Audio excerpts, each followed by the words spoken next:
Come on, you can admit it. In 2016, you're expecting another Bush-Clinton race. You think that deep down this is all spring training, and when we get to the World Series, it's going to be Jeb and it's going to be Hillary, and everybody's going to moan and groan. Don't we have any other choices in this country beside the Bushes and the Clintons? And you may be right. But in recent days, I've been thinking about it and looking at polls and fundraising. These are two pretty weak front runners, considering all the incredible advantages they have.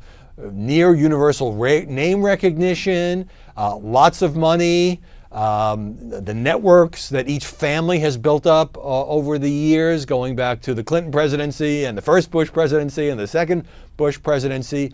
And yet you look at Hillary, for example, and you look at her fundraising, and she's raised a lot of money. She's also spent a fair amount of money, but most of it is from big money contributors who have maxed out, which also means she can't go back to them another time. But the fact that she hasn't gotten that many, relatively speaking, grassroots donors, you know, the people who give $50 or $100 or $250, does seem to suggest a certain lack of enthusiasm for her candidacy. And, you know, it's understandable because Hillary Rodham Clinton has been around forever and she's hardly a fresh face. The guy who's getting the base excited and drawing these huge crowds is Bernie Sanders, who nobody thinks is going to win the nomination, but that's where the excitement is right now. Who's on the cover of Time magazine? Elizabeth Warren.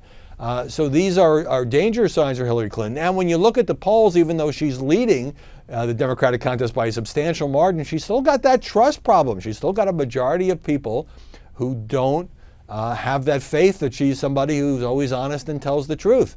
Now, on the Republican side, here you have Jeb Bush, who running against, 75 different people, who everyone thought would be the strongest guy in the race.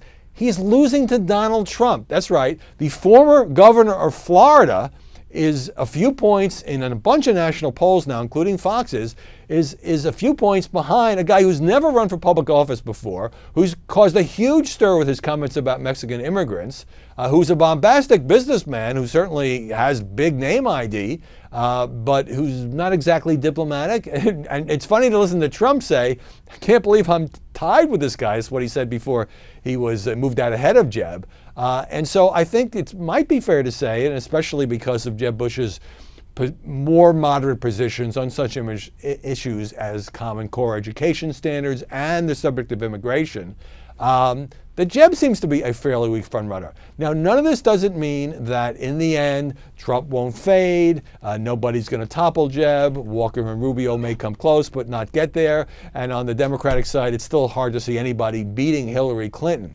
But what a strange situation where you have a potential rerun of a Bush-Clinton race, and right now, neither candidate is exactly inspiring millions of Americans or striking fear into the heart of opponents. All this may change, but right now, it feels like you thought that they would be doing better.